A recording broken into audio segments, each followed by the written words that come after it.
Hello everyone, ನಮಸ್ಕಾರ. Welcome back to one more blog. ತಾವೆಲ್ಲ ಚೆನ್ನಾಗಿದ್ದೀರಾ ಅಂತ ಅಂದ್ಕೊಂಡು ಈ ಬ್ಲಾಗ್ನ ಶುರು ಮಾಡ್ತಾ ಇದ್ದೀನಿ.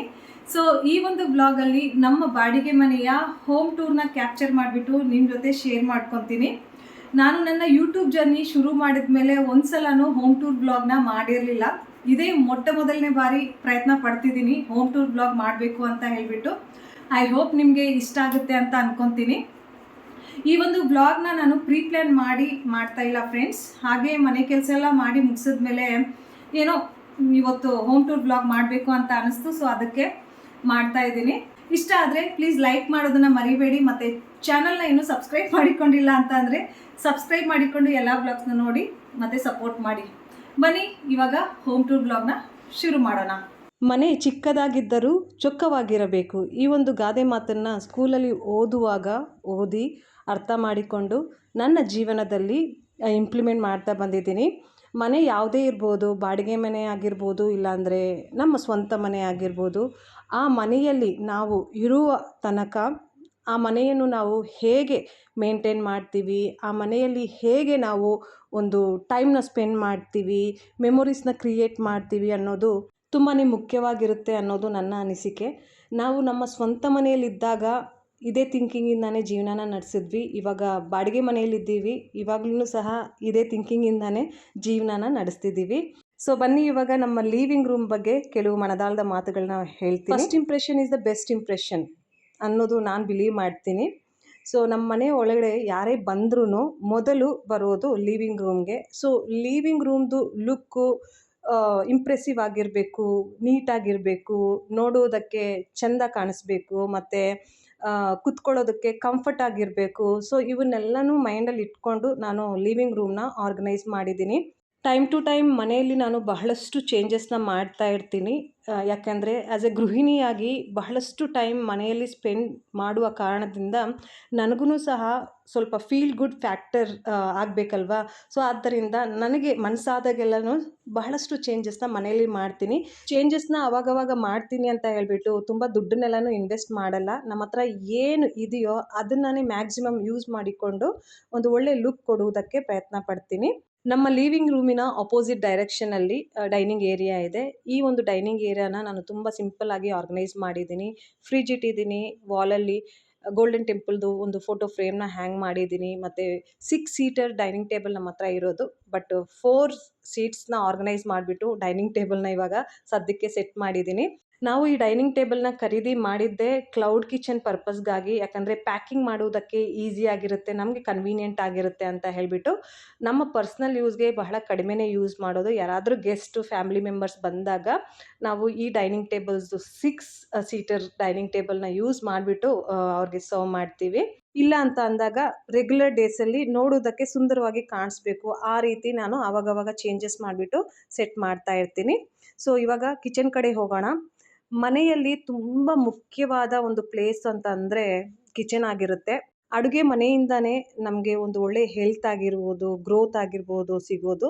ಸೊ ಆದ್ದರಿಂದ ಅಡುಗೆ ಮನೆಯನ್ನು ನೋಡೋದಕ್ಕೆ ಅಟ್ರಾಕ್ಟಿವ್ ಆಗಿ ಇಟ್ಕೊಳ್ಳೋದಕ್ಕಿಂತ ಹೆಚ್ಚಾಗಿ ಕ್ಲೀನಾಗಿ, ನೀಟಾಗಿ ಆರ್ಗನೈಸ್ ಮಾಡಿ ಇಟ್ಕೊಳ್ಳೋದಕ್ಕೆ ನಾನು ಬಿಲೀವ್ ಮಾಡ್ತೀನಿ. ಕಿಚನಲ್ಲಿ ನಮಗೆ ಬೇಕಾಗಿರುವಷ್ಟು ಎಷ್ಟು ಬೇಕೋ ಅಷ್ಟು ಸಾಮಾನುಗಳನ್ನು ಮಾತ್ರ ಇಟ್ಕೊಂಡು ಆವಾಗವಾಗ ಕ್ಲೀನಿಂಗ್ ಮಾಡ್ತಾ ಇದ್ದರೆ ಕಿಚನ್ ನೀಟ್ ಆ್ಯಂಡ್ ಕ್ಲೀನಾಗಿರುತ್ತೆ. ನಾನು ಇತ್ತೀಚೆಗೆ ಸೋಷಿಯಲ್ ಮೀಡಿಯಾದಲ್ಲಿ ಅಬ್ಸರ್ವ್ ಮಾಡಿದ್ದೇನು ಅಂತ ಅಂದರೆ, ಬಹಳಷ್ಟು ಮಹಿಳೆಯರು ಕಿಚನ್ನ ತುಂಬ ಅಟ್ರಾಕ್ಟಿವ್ ಆಗಿ ತೋರಿಸೋದಕ್ಕೆ ಬಹಳಷ್ಟು ಆರ್ಟಿಫಿಷಿಯಲ್ ಮನಿ ಪ್ಲ್ಯಾಂಟ್ಸ್ನ ಯೂಸ್ ಮಾಡ್ತಾರೆ ಡೆಕೋರೇಷನ್ ಮಾಡುವುದಕ್ಕೆ. ಇಲ್ಲಾಂದರೆ ಆರ್ಟಿಫಿಷಿಯಲ್ ಬೇರೆ ಥರದ ಪ್ಲ್ಯಾಂಟ್ಸನ್ನು ಯೂಸ್ ಮಾಡಿಬಿಟ್ಟು ಸ್ಟವ್ ಪಕ್ಕದಲ್ಲಿ ಡೆಕೋರೇಟ್ ಮಾಡಿರ್ತಾರೆ, ಮತ್ತು ಸ್ಟವ್ ಮೇಲೆ ಗೋಡೆ ಇರುತ್ತಲ್ಲ ಅಲ್ಲಿ ಡೆಕೋರೇಟ್ ಮಾಡಿರ್ತಾರೆ. ನಾವು ಅಡುಗೆಗಳು ಮಾಡುವಾಗ ಎಷ್ಟು ನಾವು ಗ್ಯಾಸ್ನ ಯೂಸ್ ಮಾಡ್ತೀವಿ, ಹೀಟ್ ರಿಲೀಸ್ ಆಗುತ್ತೆ. ಹೀಟ್ ರಿಲೀಸ್ ಆದಾಗ ಆರ್ಟಿಫಿಷಿಯಲ್ ಪ್ಲ್ಯಾಂಟ್ಸಿಂದ ಆಕ್ಸಿಜನ್ ಅಂತೂ ರಿಲೀಸ್ ಆಗಲ್ಲ, ಕೆಮಿಕಲ್ ರಿಲೀಸ್ ಆಗುತ್ತೆ, ಟಾಕ್ಸಿನ್ಸ್ ರಿಲೀಸ್ ಆಗುತ್ತೆ. ಅದರಿಂದ ನಮ್ಮ ಹೆಲ್ತ್ಗೂ ಸಹ ಅಷ್ಟು ಬೆನಿಫಿಷಿಯಲ್ ಆಗಿರಲ್ಲ. ಇನ್ನು ನಾವು ಕಿಚನಲ್ಲಿ ಆರ್ಟಿಫಿಷಿಯಲ್ ಪ್ಲ್ಯಾಂಟ್ಸ್ಗಿಂತ ನ್ಯಾಚುರಲ್ ಪ್ಲ್ಯಾಂಟ್ಸ್ನ ಇಟ್ಕೊಂಡ್ರೆ ಅದರಿಂದ ಒಳ್ಳೆ ಆಕ್ಸಿಜನ್ ನಮಗೆ ಸಿಗುತ್ತೆ, ಹೀಟ್ ಕಡಿಮೆ ಆಗುತ್ತೆ ಅನ್ನೋದನ್ನು ನಾನು ಓದಿದ್ದೀನಿ, ಮತ್ತು ಕೆಲವು ಇನ್ಫಾರ್ಮೇಟಿವ್ ವೀಡಿಯೋಸ್ಗಳಲ್ಲಿಯೂ ಸಹ ನೋಡಿದ್ದೀನಿ. ಇವಾಗ ನಾವೂ ಕೆಲವು ಪ್ಲಾಸ್ಟಿಕ್ ಪ್ಲೇಟ್ಸ್ ಆಗಿರ್ಬೋದು, ಬೌಲ್ಸ್ ಆಗಿರ್ಬೋದು, ಟಿಫಿನ್ ಬಾಕ್ಸಸ್ ಆಗಿರ್ಬೋದು ಯೂಸ್ ಮಾಡ್ತೀವಿ ಅಡುಗೆ ಮನೆಯಲ್ಲಿ. ಬಟ್ ಅವು ನಾವು ಸ್ಪೆಷಲಿ ಮೈಕ್ರೋವೇವ್ಗೆ ಅಂತಲೇ ಖರೀದಿ ಮಾಡಿರೋದು. ಮೈಕ್ರೋವೇವ್ಗೆ ಅಂತಲೇ ಪರ್ಟಿಕ್ಯುಲರ್ ಹೀಟ್ ರೆಸಿಸ್ಟೆಂಟ್ ಗಾಜಿನ ಮತ್ತು ಪ್ಲಾಸ್ಟಿಕ್ ಪ್ಲೇಟ್ಸ್ ಬೌಲ್ಸ್ ಬರುತ್ತೆ, ಅವನ್ನು ಯೂಸ್ ಮಾಡ್ತೀವಿ. ಮತ್ತು ಅಡುಗೆ ಮನೆಯಲ್ಲಿ ನಮಗೆ ಬೇಕಾಗಿರುವ ಅಗತ್ಯವಿರುವ ಅಷ್ಟು ಪಾತ್ರೆಗಳನ್ನು ಮಾತ್ರನೇ ಇಟ್ಕೊಂಡು ಬೇಡದೇ ಇರುವ ಪಾತ್ರೆಗಳನ್ನು ಆ್ಯಕ್ಚುಲಿ ಖರೀದಿ ಮಾಡೋದೇ ಬೇಡ ಅಂತ ಹೇಳ್ತೀನಿ. ಏನಾದರೂ ಇದ್ರೂ ಸಹ ಅಗತ್ಯವಿಲ್ಲದಿರುವ ಪಾತ್ರೆಗಳಿದ್ರೂ ಸಹ ಅವನ್ನ ಅಚ್ಚುಕಟ್ಟಾಗಿ ಒಂದು ಬಾಕ್ಸಲ್ಲಿ ಹಾಕಿ ಪ್ಯಾಕ್ ಮಾಡಿಬಿಟ್ಟು ಜೋಡಿಸಿಟ್ಕೊಂಡ್ರೆ ಚೆನ್ನಾಗಿರುತ್ತೆ. ಈಸಿಯಾಗಿ ಅಡುಗೆ ಮನೆನ ಮೇಂಟೈನ್ ಮಾಡ್ಬೋದು. ಎಲ್ಲವನ್ನು ಒಟ್ಟಾಗಿ ಬೇಡದೇ ಇರೋದು ಬೇಕಾಗಿರೋದು ಎಲ್ಲವನ್ನು ಒಟ್ಟಾಗಿ ಇಟ್ಕೊಂಡಾಗ ತುಂಬ ಕಂಜೆಸ್ಟೆಡ್ ಆಗಿರುತ್ತೆ ಕಿಚನು. ಮೇಂಟೈನ್ ಮಾಡೋದಕ್ಕೆ ತುಂಬ ಕಷ್ಟ ಆಗುತ್ತೆ. ಸೊ ನಮ್ಮ ಮನೆಗೆ ಯಾರಾದರೂ ನೆಂಟರು ಬಂದಾಗ ಅವ್ರಿಗೆ ಅಂತ ಹೇಳಿಬಿಟ್ಟು ದೊಡ್ಡ ಪಾತ್ರೆಗಳಾಗಿರ್ಬೋದು, ಪ್ಲೇಟ್ಸ್ ಆಗಿರ್ಬೋದು, ಬೌಲ್ಸ್ ಆಗಿರ್ಬೋದು, ಅವನ್ನು ನಾವು ಪ್ಯಾಕ್ ಮಾಡಿಬಿಟ್ಟು ಕಬೋರ್ಡಲ್ಲಿ ಇಟ್ಬಿಟ್ಟಿದ್ದೀವಿ. ಅವ್ರು ಬಂದಾಗ ತೆಗೆದುಬಿಟ್ಟು ಆ ಒಂದು ಪಾತ್ರೆಗಳನ್ನ ಯೂಸ್ ಮಾಡ್ತೀವಿ. ಡೈಲಿ ರೂಟೀನಲ್ಲಿ ನಮಗೆ ಎಷ್ಟು ಬೇಕಾಗಿರುತ್ತೋ ಅವನ್ನ ಯೂಸ್ ಮಾಡಿಕೊಂಡು ಕಿಚನ್ನ ನಾನು ಮೇಂಟೈನ್ ಮಾಡ್ತೀನಿ. ನಮ್ಮ ಮನೆಯಲ್ಲಿರುವ ಬಹಳಷ್ಟು ಪಾತ್ರೆಗಳಾಗಿರ್ಬೋದು, ಇಲ್ಲಾಂದರೆ ಎಲೆಕ್ಟ್ರಾನಿಕ್ ಐಟಮ್ಸ್ ಆಗಿರ್ಬೋದು, ಎಲ್ಲವೂ ಹೊಸದೆಲ್ಲ ತುಂಬ ವರ್ಷಗಳಿಂದ ನಾವು ಯೂಸ್ ಮಾಡ್ತಾ ಇದ್ದೀವಿ. ಆಲ್ಮೋಸ್ಟು 7-8 ಇಯರ್ಸಿಂದ ನಾವು ಯೂಸ್ ಮಾಡ್ತಾ ಇದ್ದೀವಿ. ಹೊಸದಕ್ಕೆ ಅಟ್ರ್ಯಾಕ್ಟ್ ಆಗಿಬಿಟ್ಟು ಹಳೆ ಸಾಮಾನುಗಳನ್ನು ಇಗ್ನೋರ್ ಮಾಡಬಾರ್ದು ಅನ್ನೋ ಒಂದು ಮಾತನ್ನು ಸಹ ಇಲ್ಲಿ ಹೇಳೋದಕ್ಕೆ ಇಷ್ಟಪಡ್ತೀನಿ. ಬಹಳಷ್ಟು ಜನ ನಮ್ಮ ಹತ್ರ ಇರೋದನ್ನು ಚೆನ್ನಾಗಿ ಮೇಂಟೈನ್ ಮಾಡಲ್ಲ. ನಮಗೆ ಬೇಡದೇ ಇರೋದ್ರ ಕಡೆ ತುಂಬ ಗಮನ ಕೊಟ್ಬಿಟ್ಟು ಅದನ್ನು ಬೇರೆಯವ್ರ ಜೊತೆ ಕಂಪೇರ್ ಮಾಡಿಕೊಂಡು ಅವ್ರ ಹತ್ರ ಅದಿದೆ ನಮಗೂ ಅದು ಬೇಕು ಅನ್ನೋ ಒಂದು ಮನಸ್ಥಿತಿಯಿಂದ ನಮ್ಮ ಹತ್ರ ಇರೋದನ್ನು ಮೇಂಟೈನ್ ಮಾಡಲ್ಲ, ಬೇಡದೇ ಇರೋದನ್ನು ಖರೀದಿ ಮಾಡಿಬಿಟ್ಟು ಅದನ್ನು ಸಹ ಚೆನ್ನಾಗಿ ಮೇಂಟೈನ್ ಮಾಡಲ್ಲ. ಈ ರೀತಿ ಒಂದು ಮನಸ್ಥಿತಿ ಇದ್ದಾಗ ನಾವು ಎಷ್ಟೇ ದುಡ್ಡು ಸಂಪಾದನೆ ಮಾಡಿದ್ರೂ ಒಂದು ಸ್ಯಾಟಿಸ್ಫ್ಯಾಕ್ಷನ್ ಅನ್ನೋದು ಸಿಗೋದೇ ಇಲ್ಲ. ನಾವು ತುಂಬ ಕಷ್ಟಪಟ್ಬಿಟ್ಟು ಏನಾದರೂ ಒಂದು ಖರೀದಿ ಮಾಡ್ತೀವಿ ಅಂತ ಅಂದಾಗ ಅದ್ರ ಕಡೆ ಗಮನ ಇರಲೇಬೇಕು, ಅದನ್ನು ಚೆನ್ನಾಗಿ ಮೇಂಟೈನ್ ಮಾಡಬೇಕು ಅನ್ನೋ ಒಂದು ಮಾತನ್ನು ಹೇಳೋದಕ್ಕೆ ಇಷ್ಟಪಡ್ತೀನಿ. ಸೊ ಇವಾಗ ನಮ್ಮ ವಾಶ್ ಬೇಸಿನ್ನ ತೋರಿಸ್ತಾ ಇದ್ದೀನಿ. ಡೈನಿಂಗ್ ರೂಮ್ ಮತ್ತು ಲಿವಿಂಗ್ ರೂಮ್ ಮಧ್ಯದಲ್ಲಿ ಈ ಒಂದು ವಾಶ್ ಬೇಸಿನ್ನ ಕೊಟ್ಟಿದ್ದಾರೆ. ಸೊ ಈ ಒಂದು ಪ್ಲೇಸ್ನ ಈ ರೀತಿ ಡೆಕೋರೇಟ್ ಮಾಡಿದ್ದೀನಿ ಫ್ರೆಂಡ್ಸ್. ನ್ಯಾಚುರಲ್ ಪ್ಲ್ಯಾಂಟ್ ಇಟ್ಟಿದ್ದೀನಿ, ಒಂದು ಮಿರರ್ ಇದೆ, ಮತ್ತು ಚಿಕ್ಕದಾಗಿ ಒಂದು ಮನಿ ಪ್ಲ್ಯಾಂಟ್ ಇಟ್ಟಿದ್ದೀನಿ. ಈ ಒಂದು ಮಡ್ ಪಾಟಲ್ಲಿ ರೋಸ್ ಪೆಟಲ್ಸ್ನ ಹಾಕಿಬಿಟ್ಟು ಮೇನ್ ಡೋರ್ ಹತ್ರ ಇಡೋಣ ಅಂತ ಪ್ಲ್ಯಾನ್ ಮಾಡಿದ್ದೆ ಫ್ರೆಂಡ್ಸ್. ಬಟ್ ನನಗೆ ರೋಸೇ ಸಿಕ್ಕಿಲ್ಲ, ಆದ್ದರಿಂದ ಅದನ್ನ ಹಂಗೆ ಇಟ್ಬಿಟ್ಟಿದ್ದೀನಿ. ಇವಾಗ ಲಿವಿಂಗ್ ರೂಮ್ನ ತೋರಿಸಾಯಿತು, ಕಿಚನ್ನ ತೋರಿಸಾಯಿತು, ಮತ್ತು ನಮ್ಮ dining area, wash basin area ತೋರಿಸಾಯಿತು. ಇನ್ನು ಬೆಡ್ರೂಮ್ಸ್ ಪೆಂಡಿಂಗ್ ಇದೆ. ಈ ದೇವ್ರ ಮನೆ ಪೆಂಡಿಂಗ್ ಇದೆ. ದೇವ್ರ ಮನೆ ಸೆಪ್ರೇಟಾಗಿ ಏನೂ ಇಲ್ಲ ಫ್ರೆಂಡ್ಸ್. ಸೈಡಲ್ಲಿ ಸ್ವಲ್ಪ ಸ್ಪೇಸ್ ಇತ್ತು, ಅಲ್ಲಿ ನಾನು ನೀಟಾಗಿ ದೇವ್ರ ಮನೆ ಜೋಡಿಸಿಟ್ಟಿದ್ದೀನಿ. ಏನೂ ಅಷ್ಟು ಡೆಕೋರೇಟ್ ಮಾಡಿಲ್ಲ, ಯಾಕಂದರೆ ನಾನು ಪ್ಲ್ಯಾನ್ ಮಾಡ್ಕೊಂಡು ಈ ಹೋಮ್ ಟೂರ್ ಮಾಡ್ತಿಲ್ಲ. ಸೊ ಆದ್ದರಿಂದ ಪೀರಿಯಡ್ಸ್ ಇರೋ ಕಾರಣದಿಂದ ನಾನು ಪೂಜೆನೂ ಸಹ ಮಾಡಿಲ್ಲ. ನಮ್ಮ ಯಜಮಾನ್ರೆ ಬೆಳಗ್ಗೆ ಕೆಲ್ಸಕ್ಕೆ ಹೋಗೋವಾಗ ದೀಪ ಹಂಚ್ಬಿಟ್ಟು ಹೋದರು. ಸೊ ಬನ್ನಿ ಇವಾಗ ನಮ್ಮ ಬೆಡ್ರೂಮ್ ನಂಬರ್ 1ನ ತೋರಿಸ್ತೀನಿ. ಈ ಒಂದು ಬೆಡ್ರೂಮ್ಗೆ 2 ಎಂಟ್ರೀಸ್ ಇದೆ ಫ್ರೆಂಡ್ಸ್. ಒಂದು ಮೇನ್ ಲಿವಿಂಗ್ ರೂಮಿಂದ ಕನೆಕ್ಟ್ ಆಗುತ್ತೆ, ಇನ್ನೊಂದು ಡೈನಿಂಗ್ ಏರಿಯಾದಿಂದ ಕನೆಕ್ಟ್ ಆಗುತ್ತೆ. ಇವಾಗ ನಾನು ಲಿವಿಂಗ್ ರೂಮಿಂದ ಕರ್ಕೊಂಡು ಹೋಗ್ತಾ ಇದ್ದೀನಿ. ಲಿವಿಂಗ್ ರೂಮಿಂದ ಬೆಡ್ರೂಮ್ ಒಳಗಡೆ ಹೋಗುವಾಗ ರೈಟ್ ಹ್ಯಾಂಡ್ ಸೈಡಲ್ಲಿ ಟಾಯ್ಲೆಟ್ನ ಕೊಟ್ಟಿದ್ದಾರೆ, ಲೆಫ್ಟ್ ಹ್ಯಾಂಡ್ ಸೈಡಲ್ಲಿ ಕಬೋರ್ಡ್ನ ಕೊಟ್ಟಿದ್ದಾರೆ. ಈ ಒಂದು ಟಾಯ್ಲೆಟ್ ಮತ್ತು ಕಬೋರ್ಡು ಯಾರಾದರೂ ಮನೆಗೆ ಬಂದರೆ ಗೆಸ್ಟ್ ಆಗಿರ್ಬೋದು, ಇಲ್ಲಾಂದರೆ ಫ್ಯಾಮಿಲಿ ಮೆಂಬರ್ಸ್ ಆಗಿರ್ಬೋದು, ಈಸಿಯಾಗಿ ಯೂಸ್ ಮಾಡ್ಬೋದು. ಬೆಡ್ರೂಮಿಂದನೂ ಕನೆಕ್ಟಿವಿಟಿ ಇದೆ, ಲಿವಿಂಗ್ ರೂಮಿಂದನೂ ಕನೆಕ್ಟಿವಿಟಿ ಇದೆ. ಇವಾಗ ಸದ್ಯಕ್ಕೆ ಈ ಒಂದು ಕಬೋರ್ಡ್ ಒಳಗಡೆ ಕ್ಲೌಡ್ ಕಿಚನ್ ಸಾಮಾನುಗಳನ್ನ ಇಟ್ಟಿದ್ದೀನಿ. ಅದ್ರ ಜೊತೆಗೇನೆ ಬಟ್ಟೆ ಬಿಸ್ನೆಸ್ ಶುರು ಮಾಡಿದ್ನಲ್ಲ ಲಾಸ್ಟ್ ಇಯರು, ಆ ಬಿಸ್ನೆಸ್ದು ಕೆಲವು ಬಟ್ಟೆಗಳಿವೆ, ಅವನ್ನು ಸಹ ಇಟ್ಟಿದ್ದೀನಿ. ಈ ಒಂದು ಬೆಡ್ರೂಮ್ನ ನನ್ನ ದೊಡ್ಡ ಮಗ ಯೂಸ್ ಮಾಡ್ತಾನೆ. ಸೊ ಇದನ್ನು ಸಿಂಪಲ್ಲಾಗಿ ಆರ್ಗನೈಸ್ ಮಾಡಿಟ್ಟಿದ್ದೀನಿ ಫ್ರೆಂಡ್ಸ್. ಮಲ್ಕೊಳ್ಳೋದಕ್ಕೆ ಬೆಡ್ ಆಗಿರ್ಬೋದು, ಕುತ್ಕೊಳ್ಳೋದಕ್ಕೆ ಚೇರು, ಮತ್ತು ವೆಂಟಿಲೇಷನ್, ಕ್ರಾಸ್ ವೆಂಟಿಲೇಷನ್ನ ಕವರ್ ಮಾಡುವುದಕ್ಕೆ ಕರ್ಟನ್ಸ್ ಆಗಿರ್ಬೋದು, ಸ್ವಲ್ಪ ಡೆಕೋರೇಟಿವ್ ಐಟಮ್ ಅಂತ ಅಂದರೆ wall clock, photo frame, motivational ಕೊಟೇಶನ್ದು ಒಂದು ಹ್ಯಾಂಗಿಂಗ್ ಡೆಕೋರೇಟಿವ್ ಐಟಮು, ಎಂಟರ್ಟೈನ್ಮೆಂಟ್ಗೆ TV. ಇನ್ನು ಕಬೋರ್ಡ್ ಇದೆ, ಕಬೋರ್ಡಲ್ಲಿ ಬಟ್ಟೆಗಳು, ಬುಕ್ಸು ಇಟ್ಕೊಂಡಿದ್ದಾನೆ ನನ್ನ ದೊಡ್ಡ ಮಗ. ಸೊ ಈ ಒಂದು ಬೆಡ್ರೂಮ್ಗೆ ಕನೆಕ್ಟಿವಿಟಿನೂ ಇದೆ, ಲಿವಿಂಗ್ ರೂಮ್ಗೆ ಮತ್ತು ಡೈನಿಂಗ್ ಏರಿಯಾಗೆ. ಅಟ್ ದಿ ಸೇಮ್ ಟೈಮ್ ಪ್ರೈವಸಿನೂ ಸಹ ಇದೆ. 2 ಡೋರ್ಸ್ನ ಕೊಟ್ಟಿದ್ದಾರೆ ಒಂದು ಪ್ರೈವಸಿನ ಮೇಂಟೈನ್ ಮಾಡುವುದಕ್ಕೆ. ಮತ್ತು 2 ಬೆಡ್ರೂಮಲ್ಲಿರುವ ಕಬೋರ್ಡ್ಸಲ್ಲಿ ತುಂಬ ಅಂದರೆ ತುಂಬ ಸ್ಪೇಸ್ ಅವೈಲಬಿಲಿಟಿ ಇದೆ. ಬೇಡದೇ ಇರುವ ವಸ್ತುಗಳನ್ನು ನಾವು ಮೇಲಿನ ಭಾಗದ ಕಬೋರ್ಡಲ್ಲಿ ಇಟ್ಬಿಟ್ಟಿದ್ದೀವಿ. ಯೂಸ್ ಆಗುವ ಬಟ್ಟೆಗಳಾಗಿರ್ಬೋದು, ಬುಕ್ಸ್ ಆಗಿರ್ಬೋದು, ಅವನ್ನ ಮಾತ್ರ ಕೆಳಗಿನ ಭಾಗದ ಕಬೋರ್ಡಲ್ಲಿ ಇಟ್ಟಿದ್ದೀನಿ. ಮತ್ತು ಈ ಒಂದು ಬೆಡ್ರೂಮ್ಗೆ ಬಾಲ್ಕನಿ ಕೊಟ್ಟಿದ್ದಾರೆ.